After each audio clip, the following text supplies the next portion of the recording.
Hi friends, me Varsha and प्रांजल ब्लॉगमध्ये तुमचं मनपूर्वक स्वागत. तर हा माझा 48वा मिनी ब्लॉग. तर मी आली आहे किरोद्याला आणि किरोदा हे खानदेशातलाच परिसर आहे. इथं असे केळीचे उद्योग होता बघा. टर्कचे टर्क भरून शहरामध्ये जाता केळीचे. आमच्याकडे तेच उद्योग आहेत, सर्व लोकांचे केळी पेरत.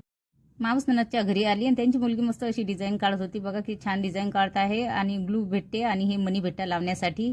त्याच्याशी बोलून शाने आम्ही पुढे निघाले. तर हे आहे तापी नदी आणि आपल्याला त्या साईडनं जायचं आहे. तर या पुलावरतून आपण जाऊया आता. तर आम्ही चालले आहे आता घरी. खूप फिरले आम्ही खिरोदा, आमोदा, रोजोदा, सावदा, फैजपूर आणि ही आहे फेकरीचा परिसर. इथं वीज तयार होते, जे तुम्हाला आता दिसले आहे व्हिडिओमध्ये. आणि इकडे रोड बघू शकता तुम्ही, एकदम मोकळे आहे. आता आम्ही आले आहे आमच्या गावी आणि बॅगा उचलल्या आम्ही निघले आहे पुण्याला जाण्यासाठी. तर जाण्याच्या अगोदर थोडीशी लस्सी पेली, पोरांना पाजली. आज इथं एकनाथ शिंदे आले होते, तर म्हणून एवढी गर्दी आहे. तर तुम्हाला आजचा मिनी व्लॉग आवडला असेल तर प्लीज लाईक शेअर.